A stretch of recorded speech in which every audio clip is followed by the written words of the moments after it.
நம்ம எல்லாருமே ஏதாவது ஒரு விஷயத்துக்காக வாழ்க்கையில் காத்துட்ருக்கோம்.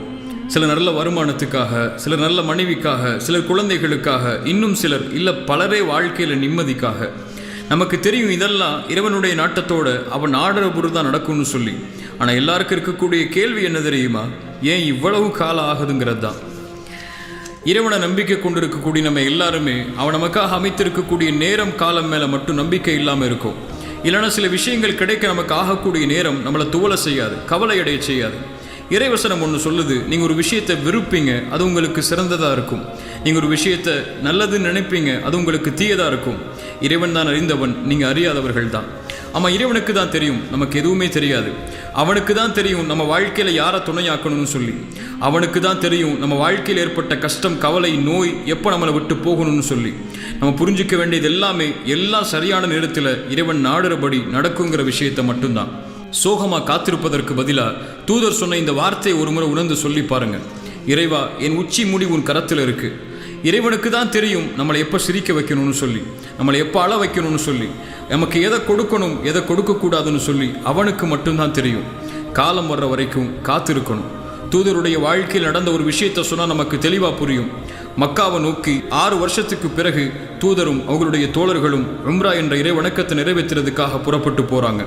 மக்காவாசிகள் தூதரையும் தோழரையும் உள்ள நுழைய விடாமல் தடுக்கிறாங்க. தூதர் ஒரு சமாதான ஒப்பந்தத்தை மக்காவாசிகளோட கையெழுத்திட்டு உள்ள நுழையாமலேயே மதீனாவை நோக்கி திரும்பி போக தயாராகக்கூடிய நேரத்தில் தூதருடைய நெருக்கமான தோழர் உமர் தூதர்கிட்ட வந்து கோபத்தோடு பேசுகிறாங்க. நம்ம சத்தியத்தில் இல்லையா? அடுத்த ஆண்டு மக்காவுக்குள்ள நுழைவோன்னு சொல்லி தான் நம்ம எல்லாரையும் அழைச்சிட்டு வந்தீங்க. இந்த இறைமறுப்பாளர்களுக்காக தடுக்கக்கூடிய இந்த எதிரிகளோட சமாதான ஒப்பந்தம் செய்து போர் செய்யாமல் ஏன் கோழைகளாக திரும்பி போகணும்னு சொல்லி கோபத்தோடு கேட்குறாங்க.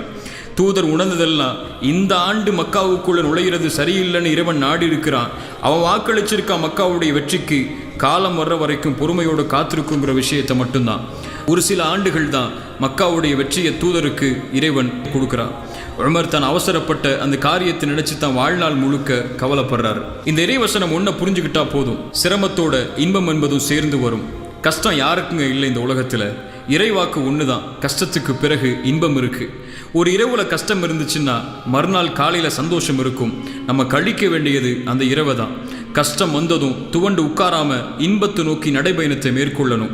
வெளிச்சம் சரியான நேரத்தில் நம்மளுடைய பாதையில் இறுதியில் இருக்கும். அதை பார்க்குற வரைக்கும் போய்கிட்டே இருக்கணும். ஒரு மரமாகணும், அதில் பழம் கிடைக்கணும்னா அதுக்கு ஒரு காலம் இருக்குது. மரம் வளர்றதுக்கும் ஒரு காலம் இருக்குது. அதில் பழம் கிடைக்கிறதுக்கும் 365 நாளும் கிடைச்சிடாது, அதுக்கும் ஒரு காலம் இருக்குது. ஒரு விதை போட்டவன் ஒரு மரம் வளர்றதுக்கு, பழம் கிடைக்கிறதுக்கு எவ்வளவு காலம் காத்திருக்கணும். அதுபோல தான் இந்த வாழ்க்கையும். சிலருக்கு 23 வயசில் வாழ்க்கை அமையலாம், சிலருக்கு 30 வயசில் தான் அமையும். சிலருக்கு வியாபாரம் தொடங்குற உடனே லாபம் கிடைக்கும், சிலருக்கு 10 வருஷம் கழித்து தான் கிடைக்கும். சிலருக்கு குழந்தைகள் திருமணமாகி சில மாதங்களிலேயே கிடைக்கும், சிலருக்கு 10 வருஷம் கழித்து அல்லது 15 வருஷத்துக்கு பிறகு தான் கிடைக்கும். இதெல்லாம் நம்ம போட்ட கணக்கு இல்லைங்க, இறைவன் அமைச்ச விதி. தான் தூது செய்தி ஏற்றுக்கொள்ள சிலர் ஏற்றுக்கொள்ளவே நபி நூஹுக்கு 950 ஆண்டு காலம் தேவைப்பட்டுச்சு. தான் இழந்த மகனை மீண்டும் பார்க்கறதுக்கு நபி யாக்கூபுக்கு பல ஆண்டுகள் தேவைப்பட்டுச்சு. சந்தையில் விற்கப்பட்ட ஒரு நபி அதே நாட்டில் மந்திரியாகி மீண்டும் தந்தையை சந்திக்கிறதுக்கு பல ஆண்டுகள் நபி யூசுஃபுக்கு தேவைப்பட்டுச்சு. அதுபோல தான் தூதருக்கும் மக்காவை வெற்றி கொள்ள 21 ஆண்டு கால உழைப்பு தேவைப்பட்டுச்சு. இதுதான் எல்லாருக்கும் உள்ள நியதி.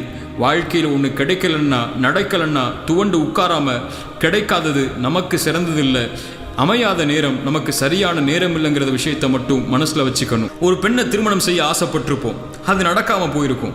ஒருவேளை அந்த பெண்ணை திருமணம் செஞ்சிருந்தா இந்த நேரத்தில் இதை கேட்கறதுக்கு நீங்கள் இருப்பீங்களான்னு கூட எனக்கு தெரியல. புரிகிறவங்களுக்கு புரியும். குழந்தைகள் கிடைக்க சிலருக்கு தாமதமாகும். அந்த நேரத்தில் குழந்தைகளை கொடுக்கறது அவர்களுக்கு சிறந்ததில்லைங்கிறது இறைவன் நாடி இருக்கிறான்னு அர்த்தம். ஒவ்வொருத்தருக்கும் காலம் இருக்கு. காலம் வர்ற வரைக்கும் காத்திருந்து தான் ஆகணும். புதிய வளர்ச்சியை, எதிர்பார்க்காத அருட்கொடைய இறைவன் நமக்கு தர காத்திருக்கான்.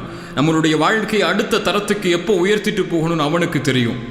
இதை எதையுமே நம்மளால் உருவாக்க முடியாதுன்னு நமக்கு தெரியும். காத்திருக்கக்கூடிய நேரத்தில் எப்படி நடக்கிறோம், இறைவன்கிட்ட எப்படி நடந்து கொள்கிறோம், அவன்கிட்ட எப்படி நன்றியோடு இருக்குங்கிற விஷயத்தை கொண்டு தான் அடுத்த தரத்துக்கு நம்மளுடைய வாழ்க்கை நகரும்.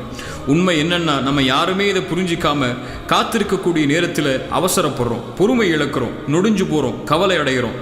ஏன் உடனே நடக்கலைன்னு ஏக்கத்தோடைய அந்த நேரங்களில் வீணாக்கிறோம். இப்போ ஏன் இறைவன் கொடுக்கலன்னு சொல்லி அவன் அவசரப்படுத்துகிறோம். தகுதியான நேரத்துக்கு முன்னாடி தகுதி இல்லாத விஷயங்கள் கிடைக்கிறது அருட்கொடை இல்லைங்க, அது சுமை, மேலும் ஆபத்து. ஒரு தந்தை செல்வந்தர், அவர் செல்வந்தவங்கிற காரணத்துக்காக 6 வயசு பையன் விலையுயர்ந்த காரை ஓட்ட கேட்குறாங்கிறதுக்காக கொடுக்க மாட்டார். ஏன்? 6 வயசில் அந்த காரை ஓட்டுறது ஆபத்துன்னு அவருக்கு தெரியும். ஒரு தந்தைக்கே இந்த அக்கறை இருக்குன்னா 99 மடங்கு தந்தையை விட அன்பு வச்சிருக்கக்கூடிய நம்மளை படைச்ச இறைவன் நமக்கு எந்த நேரத்தில் கொடுக்கணுங்கிறத தெரியாமையா இருப்பா? அவன் சொல்றதெல்லாம் காத்திருக்கக்கூடிய நேரத்தில் அனுமதிச்ச முறையில் இந்த வாழ்க்கையில் முயற்சி செய். வரக்கூடிய சோதனைகளை இறை உதவியோடு முறியடி. எதிர்காலம் நீ நினைக்கிறத விட சிறந்த முறையில் அமையுங்கிற விஷயத்தை மட்டும்தான்.